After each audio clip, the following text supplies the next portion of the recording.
Are your patients returning with deep pockets still? Despite all your effort, despite all your skill? You've tried every option, given your best, but those stubborn results just leave you stressed. Introducing Gum Hero, the game's new name, a perio home care system that changes the game. With customized trays and oral cleansing gel, it fights harmful bacteria where brushing can't dwell. SRP and perio maintenance are a great start, but Gum Hero adds power right from the heart. Just 15 minutes a day in the tray they wear. Healthier gums, fresher breath, and care beyond compare. If you're tired of deep pockets and feeling stuck, Gum Hero is here to change your luck. Incorporate the Gum Hero system into your practice today and watch those deep pockets finally fade away. Learn more about Gum Hero at arcling.com, where the bright smiles begin with healthy gums. Hello, everybody. Welcome to Hygiene Elevated Conversations and Innovations. We are so honored to have with us today Nichelle, a hygienist who's making a huge impact in her community. Nichelle, thank you so much for joining us. I'm so happy to do this with you guys. Super excited. Nice. And we've got co-hosting today. We've got the one and only Joffrey. Hey, good morning, everybody. Nichelle, we are so thrilled to have you on the podcast today. Would you please tell us your journey into dental hygiene? Yeah, I mean, my journey is kind of all over the place because, as a child, I was always loving going to the dentist. My sisters hated it, but I loved it. I wanted to get my balloon. But the actual dentist that I had here in Las Vegas, he was the first Black dentist in Nevada. And so he actually ended up being in the history book, the Nevada history book. Actually ended up going to the elementary that was named after him. His name was Dr. McMillan. So I really think seeing someone, that looked like me in that position, I was kind of like, I want to do something like that. But as the years go, our mind changes, right? So I just started thinking, well, maybe I want to do nursing. I just really want to help people, right? But as I got older, I got an opportunity to work front desk at an oral surgery office. I really hated it. Talking to patients about finances is super uncomfortable always. So when they were kind of like, hey, do you want to come to the back? Like, it's super busy today. I went back there and I was like, I'm in love. Just kidding. Not going to be a nurse. And honestly, seeing people lose their teeth really early, seeing people who were going through medical issues and having to lose their teeth, like it just really brought that fire and that passion of me wanting to be more on the preventative side of things and go into dental hygiene school. So, I mean, it was like a little back and forth with nursing, but I'm exactly where I'm supposed to be for sure. That's so cool. And I love that you talked about preventing losing teeth because I actually just posted a reel on my personal account about like the progression of tooth loss. And all my friends are texting me like, oh no, I've got a bad tooth in the back. But we have to help our people, Yeah, I think people too, like they don't understand losing your teeth is traumatic. And sometimes they don't realize it until they're in the situation getting their teeth pulled and knowing that they don't have anything else to replace it, or the best thing to replace it is super expensive. So, if we can just prevent them from not getting there, we've done our job for sure. Wonderful. Okay, so it sounds like you worked a little bit before you went to hygiene school. So how old were you when you started the hygiene program? Oh man, when I started hygiene program, I was 21. So imagine being 21 in Las Vegas and you're like, well, I have no life for the next 2 years. So it was just probably a good thing that I was like at that age and I had something to concentrate on versus getting wild in the strip in Las Vegas. But yeah, I started pretty young because when I was working for the oral surgeon, I was around 19 years old. I was taking my prerequisites and, he was kind of working around my college schedule, but he was such a big motivator for me. Like, he's like, I know you can do this. And so I really appreciated him before I started my journey in school. So school was tough as usual, especially, being that age and being away from my friends and my family and, just getting through that. But I actually met my husband in dental hygiene school because I was trying to find a patient. And so I always tell people it's a funny story because I actually went to his house with my tools because I didn't want to take up my clinic time. And I just looked in his mouth while he was there at his house. And I go, wow, it's really brave to go to a stranger's house, but I had sharp tools. So defended myself, but after that, obviously we sparked something from there. But Like it worked out. he wasn't, bad enough to be my patient. So that was a good thing. He was too clean. Okay, good. Yeah. That's a good problem. Yeah. Oh my goodness. So you survived dental hygiene school, and now we know you as a leader, a hygiene leader for a very large dental hygiene team. So take us through that. How did you go from graduating clinical hygiene and into a leadership role? Well, it wasn't easy. Most of my life, I've been pretty, I guess, sometimes like shy or not really an advocate for others, just like in the background kind of thing. But I think going through dental hygiene school, to be honest, I experienced a lot of discrimination and a lot of unfair things happened to me during hygiene school. And 2 months before I was supposed to graduate, they failed me by 2 points in my test that supposed to like push you through clinic. And so you have to pass it in order to graduate. They failed me by 2 points and they were saying like, nope, you're out of the program. This is 2 months before I'm almost done with all my patients. And I think that just like really lit a fire in me. And I'm like, no, I'm going to do this. I know that I could do this. And I fought about it. I went to the president and I fought it and they let me graduate and I passed my boards with flying colors. And so that I think proved to me that sometimes you have to stand up for yourself. And I think I took that approach going into my dental hygiene as a dental hygienist. I knew, okay, I am right. When I see that something's wrong, I'm going to say something. And so I think that leadership just kind of grew in me from there. So I'm kind of thankful for all that. I got into the association during COVID. I really started getting involved because I had the time, and then I just got plunged into the position of president of Nevada Dental Hygienists Association. And I was having imposter syndrome and I was so scared, but I just knew like, as long as I'm passionate about what I'm doing, I know that I'll do great. And we had an amazing year. Our membership skyrocketed. And a lot of that I was partnering with my DSO to sponsor some things and working with their regional team. And in doing that, created some good relationships on that regional team. And so when the position of specialty regional manager came up, they reached out to me about it. And I love clinical. I could do it forever, but I also knew I can't do it forever. So I couldn't just not take the opportunity. But when I took the opportunity, like everything just meshed so well. And I honestly realized like me coaching the hygienist, me collaborating with the periodontist, like I'm treating patients on such a larger mass than what was being done in my operatory. So that really makes me proud. But I really think being a leader in the association really helped me as well with all my leadership skills too. Oh, Nichelle, I love hearing that so much. I feel like your story just really resonates with me. I feel like you and I are walking the same path. Just this year, I mean, just last month, I started being the vice president-elect here in Utah for the association. I also coach hygienists. Like I just like, oh my gosh, this is like the other version of like myself in Nevada. more advanced. I haven't served as president, so you're just a huge inspiration, not only to me, but I'm sure to many of our listeners. So thank you for that contribution that you made to the association. That is just so high and amazing. I just love hearing it.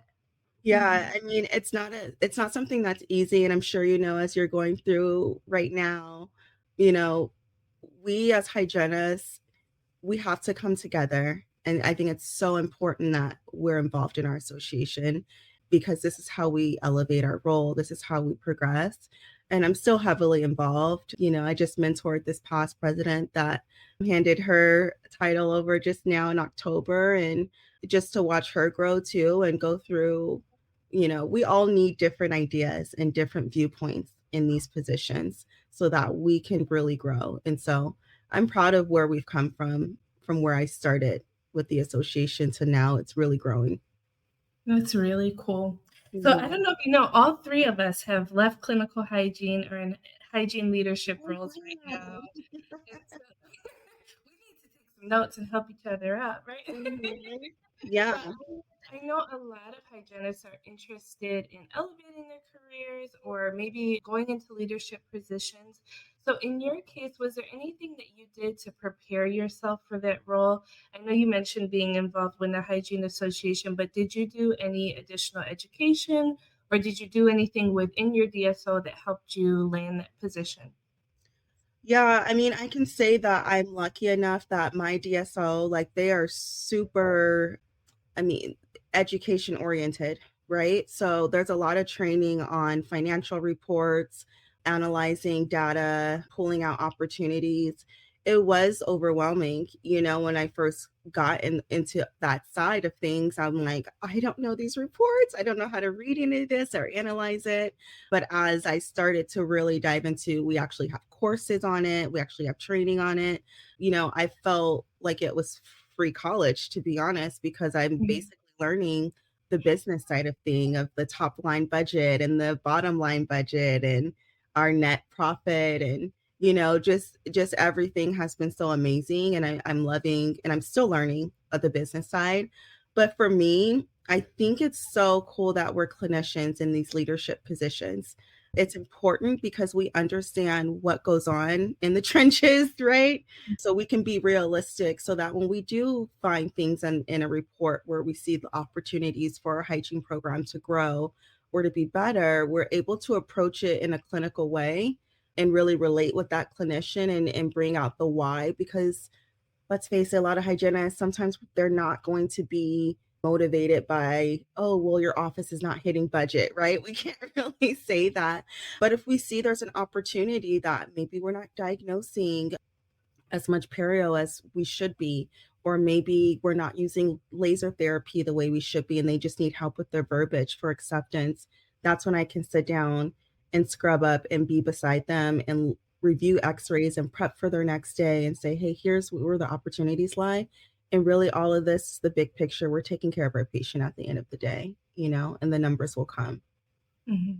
Hmm. That So, I mean, I just sum it up to like I work for a place that really prepares me and continues to help me any way I can. I'm loving this about you, Nichelle. It sounds like you're the kind of person who starts something first and just figure it out on the way. Oh, yeah. That's really awesome, and I'm sure your team is really happy to have you. So before we move on to our next topic, I have one more question.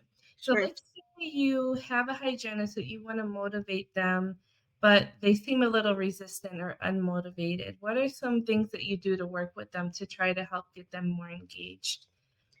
So one of the things, I mean, since I've been in my role, I obviously, when I stepped into it, I ran into things like this and I didn't really know the hygienist. So I'm like, oh gosh, well, let's have a one-on-one, just a informal lunch to see like same questions. What got you into hygiene? What made, just to kind of see where are their motivators. But I think now, just initially when I onboard a hygienist, I try to really connect with them and I try to connect with them on a personal level. That way, if I am seeing that they're not motivated, I already kind of know them or their personality. And there might be something going on at home, right? Or there might be something going on in the office and I know they're shyer. So I'm going to be like, hey, do you need me to support you on something that you're nervous to talk to the team about? And sometimes it's honestly just observing during the day and observing the interaction between the team and seeing if there's a miss there. But honestly, just connecting with them on a personal level. I try to relate to them. I try to do one-on-ones with them where it's more informal and it's not, I'm here to like coach you or I'm here to, tell you how the office is doing. So, Mhm. It's great advice, right, Jeffrey? Oh, I love it. yeah. Yes. Mhm. Now, Nichelle, do you do quite a bit of traveling with your role? I do. So sometimes they're busier than others. But I have learned that I have anxiety. I'm like a true crime person. So I like know all the true crime cases. And so the more and more I've traveled by myself, I've been like, oh my God, someone's gonna come kill me. But but other than that, it's been really fun. I've been able to travel. Most of the time, I'm honestly just going to like Irvine or some of the California cities. But I've been to like Houston to have dinner with like the endo students there. So sometimes I'll go to just have like resident dinners with people who are graduating like specialty schools like oral surgery, endo, or perio, just to help recruit. And it's really interesting. It's fun to meet the students. They're just as scared as we were coming out of hygiene school. So, I bet. yeah. Okay, Nichelle. So one thing that we know that you're very passionate about is diversity and inclusion in dentistry. Can you share with us, some of the ways that you advocate for this and why this is so important for you to advocate for it? Yeah, I mean, absolutely. I think, I grew up in Vegas. It was very, very mixed. So I'm lucky. I'm lucky I grew up around a lot of cultures. But it seemed as though, like, when I got into college, there was like a flip. And I started to see, like, discrimination going on within, like, myself, kind of, I said, like, when I was in dental hygiene school, just things that were said. And, like, we're in our public health, class, and they're talking about, like, African American patients are always going to be late, or Latino patients are always going to be late to their appointments. And I'm thinking like, no, or there was times where I was pulled aside because I said yeah instead of yes. And they're like, we don't talk slang here. Or one time I had my hood on and they're like, hey, you can't have your hood on. That's ghetto. And just little things that were said to me that I was just like, I've never experienced this on this level. And then looking around and seeing that I'm the only one that looks like me in my class, it was kind of scary. And coming out into getting my license, it was the same thing. There's only 3.7% of dental hygienists that are African American, right? That's a super low percentage. And why, right? And I think it's an awareness thing. My sister works for the school district. So one of my big projects I want to do next spring is to get out to these high schools where there are more brown and Black students and make them aware of like this amazing career that they could have. Me just being in clinical as a hygienist. And I don't know, Olivia, maybe you've experienced this before, but as a hygienist, I literally would have patients come see me because I'm African American and they just felt more comfortable. I think, we have to be transparent and call it like it is that a lot of black and brown patients do not trust doctors that don't look like them. So it's really important that we are in the offices advocating that everything's okay. They can trust us. They can trust the treatment plan so that they do accept treatment and they are healthier. So I think it's important that we represent in that way. Since I've been in this role, I've noticed that we've had a lot of Black and brown hygienists gravitate to our DSO because I am over it. And then and they've talked to me about it in the interview of like, I'm really happy to see an African American person in this role. I want to work with you. I feel comfortable with you. So I love that because now they're going to go out into the offices and, if they have patients that are Black and brown, they're probably going to be a little bit more trusting of their treatment plan. Last year, I was able to connect with Brown Girl RDH, which is run by Martel Koch. It's such an amazing organization, nonprofit that gives out scholarships to minority students or honestly just any color of low income students so we can get them into these schools and get them graduated and, give them their license. So, honestly, just me being in this leadership role and representing in this way, I think that has been a really good inspiration for a lot of people. So, I mean, I love being in this role, but that's like the biggest thing that I love about it is just inspiring other people that look like me. Yeah. And I want to touch on something you said about patients feeling comfortable with healthcare provider that looks like them. And sometimes people can hear that and they think, oh, they're being racist. But there's actually studies showing that just sometimes when they speak up and say, I'm in pain, they're not always taken seriously. They're not offered pain medication as much as other patients. Or maybe they're given a lower treatment plan because their provider might assume they can't afford this. So let me just give them a denture and not even tell them about implants. So it's not that the patients are racist, right? It's that they want to be treated in the same as any other patient. And so by us being available and educating our community and being there to help them, it helps increase access to care. And then there's so many great providers that may not look like them, but they learn from the way that we treat them that, hey, okay, when I interact with this population, I should treat them the same as everyone else. I actually ended up leaving an office because I noticed that the doctor was catering treatment plans based on the way people looked. And it was so unfortunate because he was a great doctor, but I tried speaking up and, mentioning it, and it didn't really go anywhere. So I was like, okay, I can't support this practice in that way. So we just have to try our best to help patients feel comfortable and have better access to care. So I'm really happy to hear. Yeah. And it's funny. It's funny that you say that because I did like have a couple of coworkers be like, well, this patient literally just came in and was like, I want to see Black hygienists only. And I get how that can come off like, oh, like, if a patient came in and said the other way around, I'd be like, oh my God, right? Right. But I think we just have to acknowledge that there's been generations of instances where, obviously Black and brown people weren't treated the way they should be, especially in the medical field. They were experimented on. You hear stories about, slaves getting their teeth pulled and the slave owner taking them as for themselves. So just like different things throughout the generations, you think about grandparent to child, there's just that distrust generation after generation.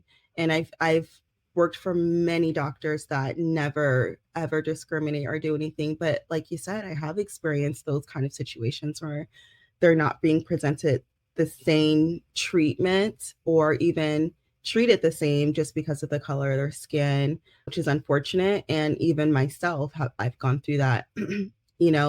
My woman's doctor basically treated me like that because they thought that I wasn't educated, and it was really, really unsettling and not a good experience. So we just have to think about and sympathize with maybe they've experienced before. Mm-hmm. Yeah, it makes me think, when I was in clinic just a few months ago, I was a hygienist here in Park City, Utah, and we have a very high Latino community in Park City.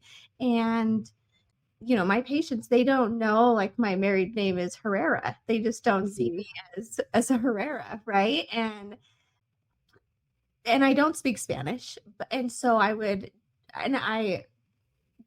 treatment plan my patients all the same, right? Like no matter what color they are.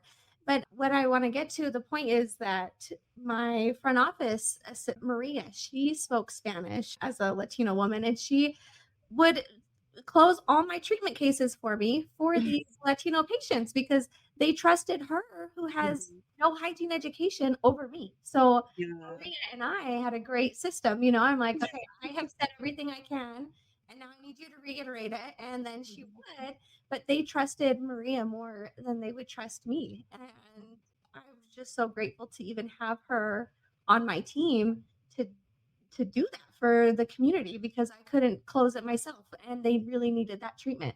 So I leaned on her more than and appreciated her more than she probably would ever know. I love that. Yeah. Yeah. And that's why, like, specifically out here in Las Vegas, like when I go to my offices, I just love that if there's just such a big mix of cultures. I mean, we have doctors and like front desk people that speak Chinese, they speak Tagalog, and like you said, like people want to go somewhere and feel comfortable. So I just think that's amazing. Mm-hmm. Definitely. So I want to ask you, I'm with the two DSO girls right now. So in my 16 years of clinical hygiene, I've never worked for a DSO. I've always had the impression that if I'm in a DSO, I'll have to fight a lot of red tape to get what I want, if I want new tools, or if I want to practice a certain way, it may be a little bit harder to have my clinical autonomy. So do you think my prejudice against DSOs is warranted? Or is there a way for hygienists to have autonomy within a DSO? Yeah, I mean, that's an amazing question because when I got out of school, I was like, I will never ever work for a DSO. I had heard so many terrible things, right? And I worked private for about 7 years before I went to my DSO. And really went there because I was like, I need insurance and I need a retirement plan, work-life balance. And the day that I was hired there, I told my husband, I'm going to quit in a week if they're crazy, basically. But what I did learn was that every DSO is different. A big thing that drew me to this particular one was that the doctor actually owned part of it and it was a partnership. So the clinical culture is set by the doctor. So as long as you're clinically aligned with the doctor, you should be fine. But I think there is a misconception because in the past, a lot of DSOs were run by businessmen, businesswomen, right? And everything was numbers, numbers, numbers. How can we make this profitable? How many patients can we see in one day? And I think they started to realize that they're not getting the best of the best because that's not how people want to work. So I think there was a change at some point where things have changed. And from my experience and what I've experienced the past 8 years, the autonomy is way there. Like it's there more than it was in private practice. In my private practices, I always felt like an employee, right? But here to hear like, no, you're a specialist here, you're a provider here. You dictate your schedule. You let us know how long this is going to take. You collaborate and are expected to collaborate with the dentist and the periodontist on the treatment plan and managing the periodontal disease for this patient. And I have run into hygienists who are like, you know what? I really just don't believe in laser therapy, right? And so our question is, okay, what do you believe in? Okay, well, I believe in Arrestin, or I've had really good experiences with maybe using the medicated trays. So whatever works for that clinician, we do try to respect that and want them to work how they feel comfortable working because they're the one rendering those services. So it was the opposite for me. And I kind of was like, wow, I could have been here a long time ago because I'm actually practicing how I always wanted to practice. In my private practices, like I didn't have a periodontist coming to my office teaching me about perio so I can take care of my patients. I didn't have the doctor asking me, hey, can you come probe this patient and let me know what you think the treatment plan should be? That wasn't happening at all. So it's encouraged actually, where I'm at. So I just think it's a different level of how your role is when you're in a DSO. You're more of a provider. Beautiful. Mhm. I have to agree with that, like 1,000%. Like 1,000%. I agree with that. And I want to add too, if you're working for a DSO, there's a really high chance that you have somebody like myself or Nichelle backing you up. If you need support on something, if there's a problem, we are here to advocate and to support the hygienist. And you're not going to find that in a private practice. You don't have somebody with a voice quite like mine or Nichelle's. Like we're here to get stuff done, and we're here to advocate for those hygienists. And not only are we advocating for the hygienists, we are also advocating for the patients. And you don't see that in private practices either, where we are ensuring a high level of care is being implemented across all of our clinics. And as a DSO, there's so much more red tape for us that I don't think people realize. Like we are under a larger microscope than a private practice on what kind of care are we giving to our patients. And so we are really top tier when it comes to standard of care. Like there are no shortcuts because there are people like Nichelle and myself making sure that every patient is getting the care that they deserve. And I just feel so passionate about what we are doing and what we are bringing to the table that I'm like, private practice can't match what we have. It is. Liv is like, okay. No, definitely. I love that you brought that up. I forgot to mention that is like the way that I work is I try to be who I wouldn't thought I needed when I was in private because there were so many times, and I'm sure you've been through it before, where like unethical things are happening or infection control breaches are happening and there's nobody to really reach out to or like talk to about. There's no HR. and it's hard. So the things that I've been able to solve, and I'm sure Joe, for you've been able to solve for a hygienist, or even having to move a hygienist and say, hey, this is a better fit for you in this office, and seeing them like blossom from there, it makes me feel really great that we're able to be there, kind of like a check and balances situation. And that's another thing. I never worked for some place that was so clean. I was like, oh my gosh, I feel very comfortable sending my family here. Like, because like she said, our board holds us to like very high standards. So when they come in for our new offices, they really make sure that everything is on point. And we even have somebody for that, to make sure our water's being tested every month, to make sure the infection control is there. We have infection control every year that we provide. So it's just like, very clean. You guys are on it. That's beautiful. All right. So Nichelle, we're curious, is there a balance between clinical autonomy and having a standard of care to make sure patients are receiving the best care? Kind of what we were just talking about, really. But what are some things your team does for periodontal care? The way that we approach periodontal care, I think it differs probably from a lot of other offices. I don't know, you can tell me, but we're very oral systemic link centric, mouth body connection, right? So when our patients walk through the door, automatically we're taking their medical and their dental insurance, making sure they understand that, there may be some things that are considered medically necessary here, just to get them thinking like this is all connected, right? But beyond that, when we go in for the probe, again, we do like our hygienists to go in there and probe and collaborate with the doctors, especially our new associates who had a little bit experience at probing. But we have them go in, right, and talk to the patient about everything. But we really train them to understand the link between, if they're looking at their medical history and they're seeing certain medications or certain conditions, we're going to talk to the patient about that and how it's related to their periodontal disease. And then we take it a step forward, and we will present to them lab testing for their saliva, so that they understand these pathogens that are hurting your gums, causing bone loss. These are also related to some really serious systemic diseases that you may already have or be really high risk for. And so when the patient is able to get those results and see those levels, it really just speaks volumes that we're not just scraping teeth here. We're managing a disease that cannot be really cured. We're just maintaining things and treating you this way, so that the patient really understands the value. And in the past, I did like a case study contest with my hygienist.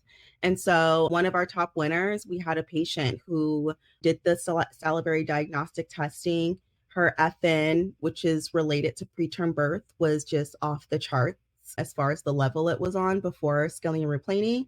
And she had mentioned that she had miscarriages. She was not able to conceive, and after this. And so after treating her and then doing period maintenances and doing laser therapy to keep that bacterial load down, she ended up getting pregnant and having a healthy baby. So when we're able to really give these patients that information, it's that much more of like value for them to come back and to really maintain their oral health. And I have like a million stories like that when it comes to salivary diagnostic, but not everyone is able to maintain things at home either. So we do like to, right now I'm partnering with Arcline. They have a product called Gum Hero. It's a home system care. Well, basically we have custom trays made for the patient. They're able to put some medicated gel in there and just wear it for 15 minutes a day. I'm a solution-oriented hygienist. And when you have patients that can't afford perio surgery, right?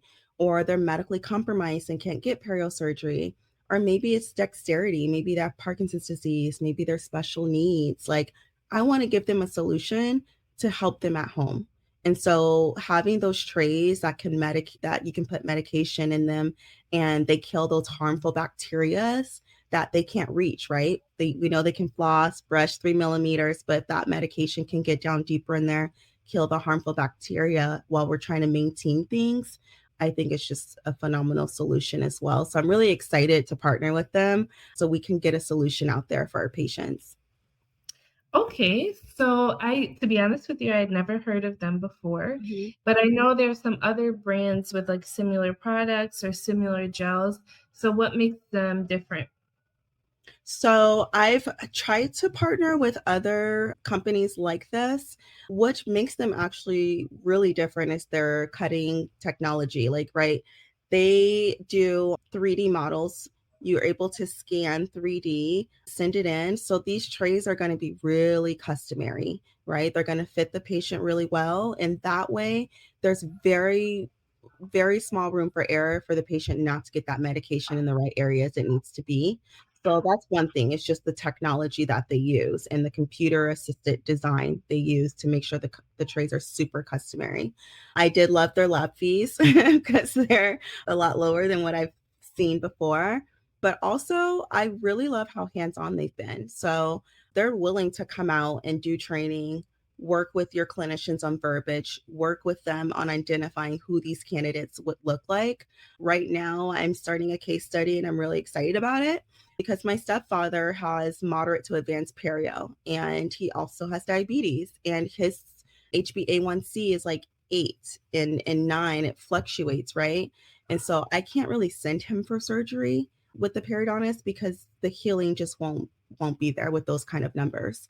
So I'm going to have them start using these trays at home. And my hope is that we all know that uncontrolled diabetes, uncontrolled perio, they just kind of coincide with each other. If we can get the perio under control, I'm hoping to see that HbA1c number go down. Within my DSO, we do have medical and dental integrated practices, and they're really amazing because those patients that come in with high blood pressure, we can automatically just say, hey, we have medical right next door. Let's bring our physician, our NPN to analyze, what's going on. But we also have HbA1c machines. So we're able to test our new patients. What we found last year was that 33% of our patients were pre-diabetic or diabetic and didn't know it. We all know our patients come see us when they're in pain or when they just want bright white teeth, right? So if we can, it's just like blood pressure, right? How many patients do you take blood pressure on? Haven't been their physician again. You have high blood pressure. So us having those machines in our office, we do want to catch that because it's really, really important if we know, okay, this person has diabetes. This explains the uncontrolled perio. So yeah, I know that was a long rant, but that's what kind of differentiates them is that they're super hands-on and the technology is there so that there's very little room for error. Yeah. Well, I'm excited to reach out to them and find out what the lab fee is because we do use a similar product in my office, but the lab fee is quite high. So if we can make it more affordable for patients, that means more patients can get it. Yeah, so I'll be emailing them later. Mm-hmm. Yeah, and like I don't know if you guys experienced this in the past, but like there's been times where before I came over the DSO, like patients just couldn't afford things and it's just like, okay, bye, when you're like, wow, that's like they really needed the treatment. But with, where I'm at now, we're able to offer them like payment of a vast amount of payment options. And sometimes we just discount it or sometimes we just do it, right? Because it's the right thing to do. So it is helpful that the lab fees are lower so we can tailor to people who can't really afford it otherwise. It's so nice. You make me want to have this gum hero in my clinics and in my DSO. Really Hearing you talk about the case study you plan on doing with your stepfather, I would love to do a case study on my sister. So she has Sjogren's and that is linked with her lupus, but she was diagnosed as a 10-year-old, and most women are diagnosed in their like 30s or 40s with lupus. And so her journey with Sjogren's, she has lost so many teeth and she has had implants fail. And so her bone loss is like not necessarily contributed from periodontal disease, but her bone loss is contributed from like tooth loss and from the decay and just all these things that have gone so south for her. I would just I have to do it now. I've been I have to figure my sister out. Right? And honestly, I think she would Saliva be test first. yes. That's what I was gonna say, Olivia. Like saliva test first and see what's going on, what pathogens are there, and then go from there.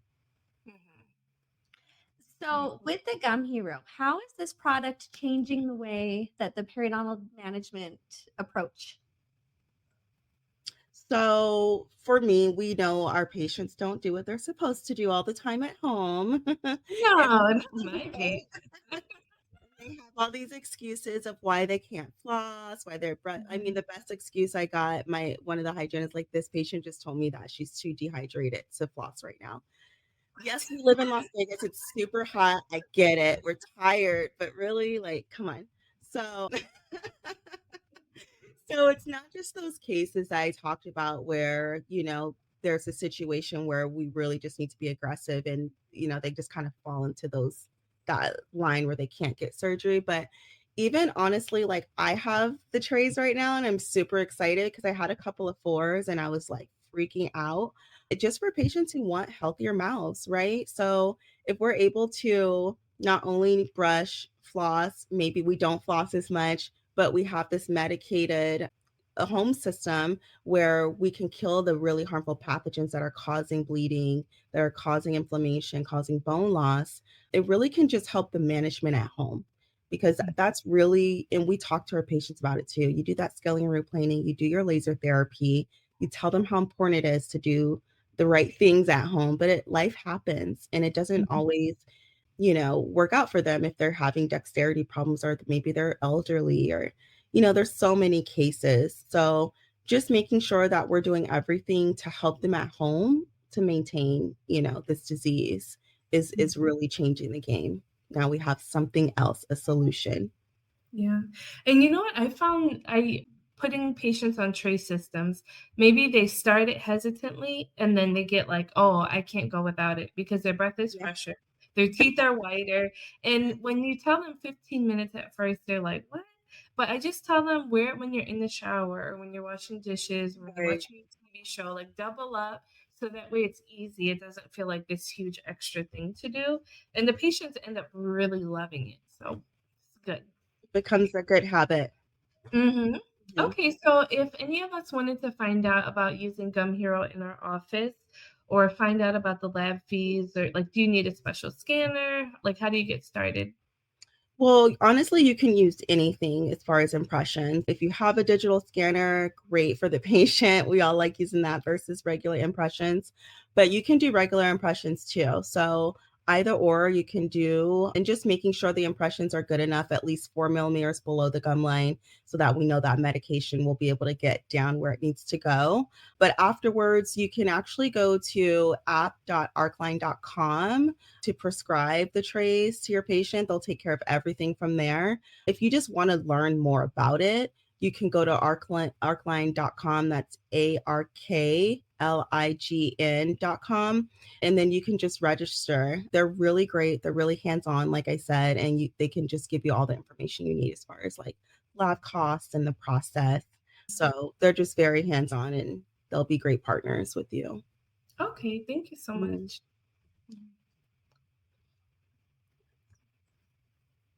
Okay, so we have okay. Let me start that over again. Okay, so we see that you've been able to volunteer internationally. So let's switch the conversation just a little bit. Can you tell us about your experience internationally? Yeah, that experience just like I feel like it's like life changing, right?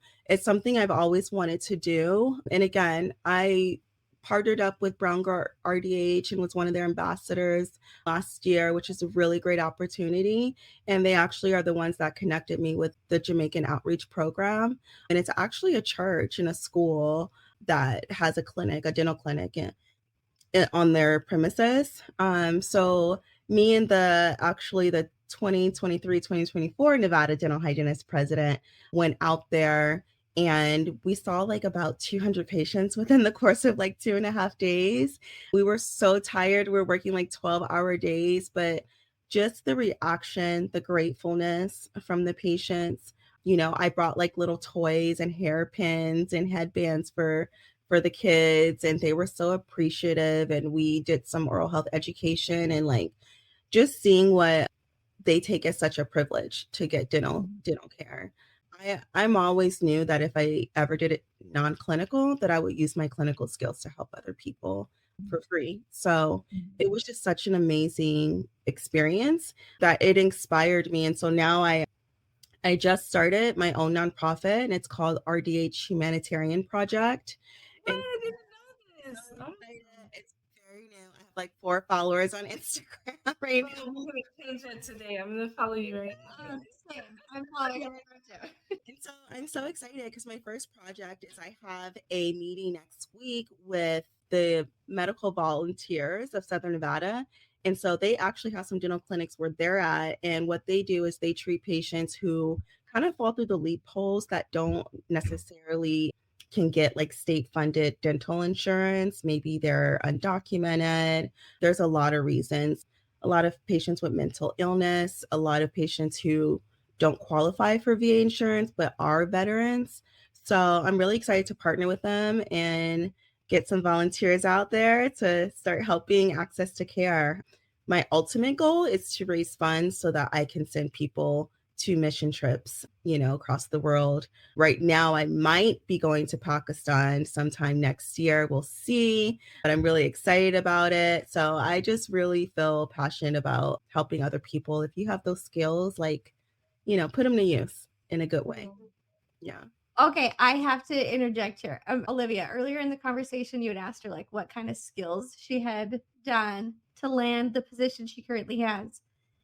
It is like her heart. Her heart is so big. Aw. For all these people, that is the secret sauce. That is what makes Nichelle Nichelle. Wow. Thank you. Yeah. I have to say, I'm just so proud of you. I don't know you that well, but I'm really proud of you. Thank you so much for all you're doing for people. You're changing lives, and it's a beautiful thing. And I actually started following you because I saw that your office did local volunteer work. And I started planning 2 years ago volunteer days within my office. And actually, it's funny, it was a struggle for us to get patients to come in to get free dental care. Um, and so I reached out to you like, okay, how did you do this? So can you tell us a little bit about what goes on behind the scenes to plan a volunteer day? How do you get the staff to agree? How do you get patients in? And just help out anybody else who may want to do something similar. Yeah. So, I mean, the first thing is you're going to have to find a dentist that really loves you and cares about the community and is going to open up their office and let you use all their supplies for free for a day and also help participate as well. But I would put together almost a proposal before that. In all of wherever you're at, you're going to find that there are a lot of organizations in need of this. So whether it's like a women's shelter, whether it's, out here we have Nevada, New Nevadans, and it's like for refugees, they just help them kind of get on their feet when they come here. And also, I think most of the states have like a Catholic charity. So reaching out to those kind of organizations. This past year, we worked with After Innocence, which is people who have been wrongly accused for crimes and been released and helping them get on their feet. So reach out to those organizations and find out who needs dental care in those organizations first. Then go to the doctor and say, hey, I have all these organizations. They really need help.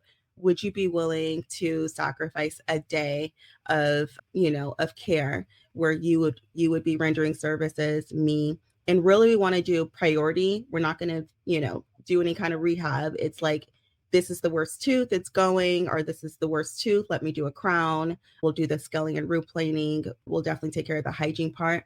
But also remind your dentist that they can write all this off. So even just utilizing their software, utilizing their venue, utilizing their materials, they can write all that off and tell them like, hey, I'm going to bring the news out, let's get the word out. And, usually they will like that kind of stuff. We've actually gotten patients that came to our office because they saw us on the news and saw we're doing good things and they just trusted us after that.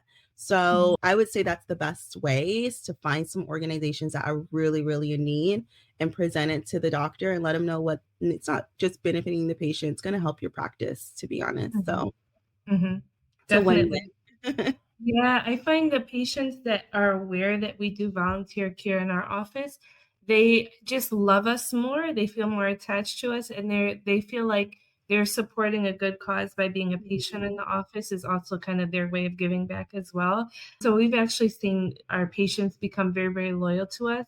And even when we would do mission trips as an office, oftentimes our patients would support like with the GoFundMe and everything. So Um, I think it's also great tapping into your patients and see how they can help, even though they're not a dental professional, they care too. So some yeah. really great people there. Thank you. That is such great advice on getting those free dental days started and ramped Mhm. up. And thank you for sharing that. I would love to give you a little chance to make a plug-in for the association and share your passion about being a member. Go right ahead. Yes. She's like, let's, yeah. So honestly, when you think back on how much and where we've come from, like we've done so much as, just a profession. And so honestly, just that right there should help you understand the importance of the association.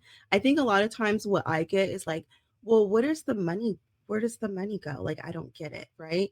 And it's like, well, this money goes for our lobbyists, right? It goes to keep the association running. But for us in particular, we do have a lobbyist that has done some really great groundwork for us with helping connect us with the important stakeholders on certain legislations that we want to move forward with. So without that funding, we're not able to have these important people in high places that can help us push things forward.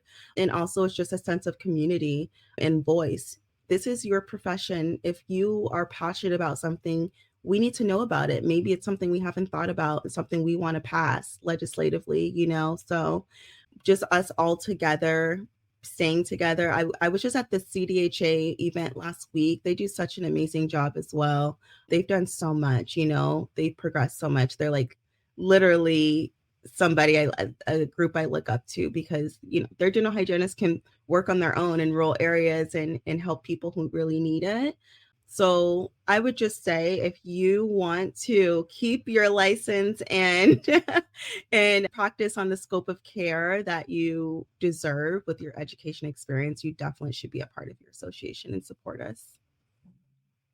Very, very good. Yeah. All right, Nichelle, you're doing amazing things. You've done amazing things. But if you could go back to Nichelle, the new grad RDH, what would you tell her? What advice would you give? Well, you guys heard my nightmare story, so I wouldn't change anything about it because obviously it brought me to where I am right now and really lit a fire under me. But what I would probably tell myself though is, you know, what happens in school, the grades you get, how you exit school, how you graduate does not dictate what your professional future is going to be. So if you are in school and you're struggling or you weren't the best student, that doesn't mean that you're not going to be the best clinician or you're not going to be a leader. Like if you look at my story, you think, oh my God, like she failed out of dental hygiene school. She had to fight her way back in, right? All of that is just a part of your journey. Like, because when I came out of school, all of that made me feel like I wasn't a good hygienist. Even though I passed my boards and everything, I just wasn't that confident in myself when I got out of school. I always just thought, like, was I supposed to get this license? Like, am I a good clinician? But just don't let any of that, what happens in school, dictate how you're going to practice and who you're going to be. That's really good advice. Mm-hmm. I know, I love that. Thinking back to like my own time in hygiene school, I actually felt like such an outsider and like judged by my peers for being an unmarried mom. When I started hygiene program, my daughter was 6 months old, and you can just feel that judgment. It's there, Yeah. and Well, God bless you for getting through school with I a know, baby. right? We all have our own journeys, and I remember, a very the school that I went to was in like a very religious community, and I just was definitely seen as like not one of them. And so I just love hearing you say that because I'm like, yeah, it's just you just get through it. Yeah. Mhm. Look at where you're at today, right?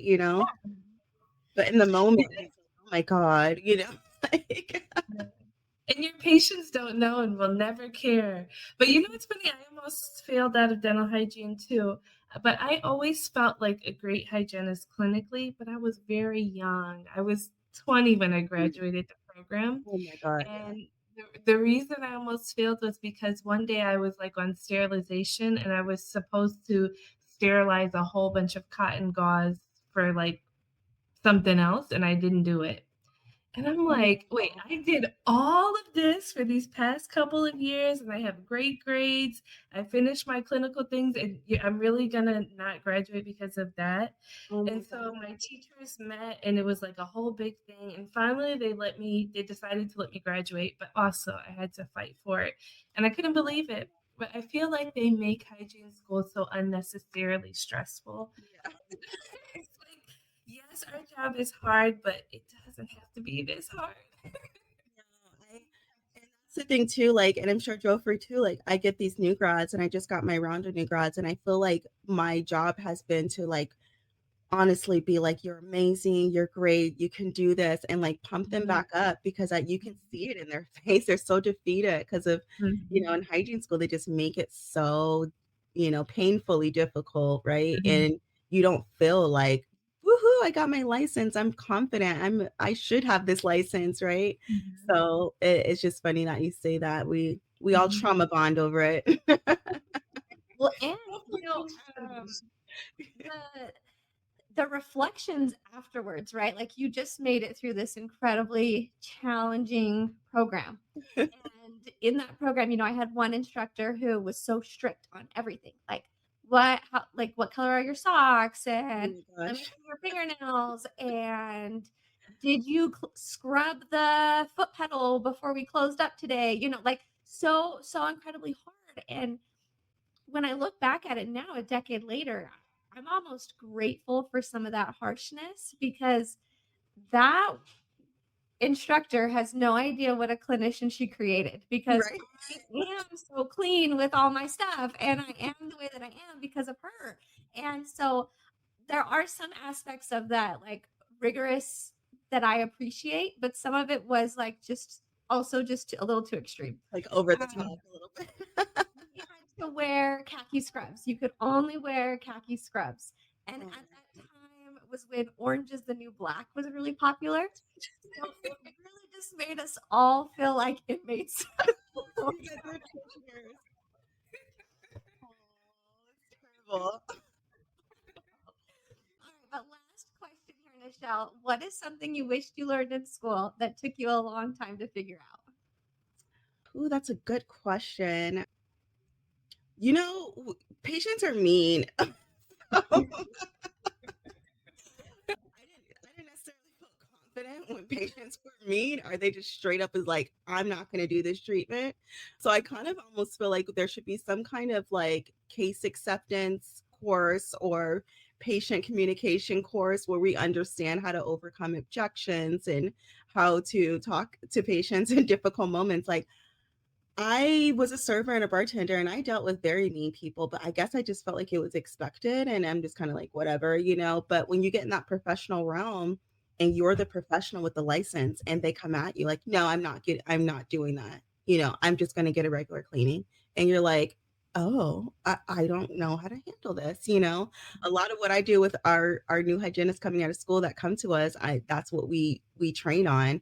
Our hygiene boot camp, a lot of it is patient interaction, patient acceptance, how to talk to patients. So really wish we could have went through that in school. I had a lot of patients, get crazy with me in the beginning and you're just kind of like, okay, like running at your doctor, like, oh, I don't want to patient. So I think that'd have been great. Yeah. I love you saying that. I feel that. Oh my gosh, that is You something just remember those moments where you're a new hygienist and they're like, are you new? I'm used to seeing this person and like, and you're just like, good And luck. listen, now they better not test me. I just I will tilt your chair exactly. up in I a hot have second. learned. I have grown. I have to tell you this story. It's hilarious. This like I think she was maybe 14, 15 years old. This teenage girl. And I'll let patients be on their phones. I don't care anymore. So if you just keep your mouth open and let me scale, you can be on your phone. I don't care. I used to get offended, not anymore. No. So she was on her phone and she was on Snapchat and she snaps a picture of her and I. And I'm like, oh, cute. They all do that. They all share selfies in the dental chair.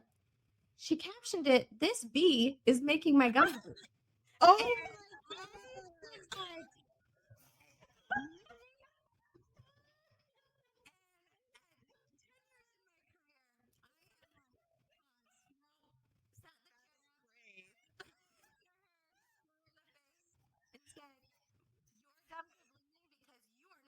brushing and flossing at home.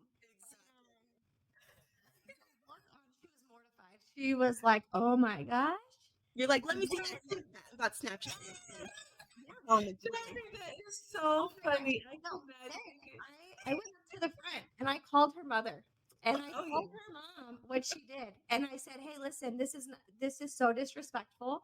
If you guys want your daughter to be seen in this clinic, she cannot behave like this in my chair." Oh my And God. that girl had no idea I called and ratted her out to her mom until she got home. I'm like, Joffrey does not play, not anymore. Yeah, exactly. You get to the point where you're like, no, I won't stand for this. No, I'm like, I will dismiss a patient for that kind of rudeness. I'm like, no Absolutely. way.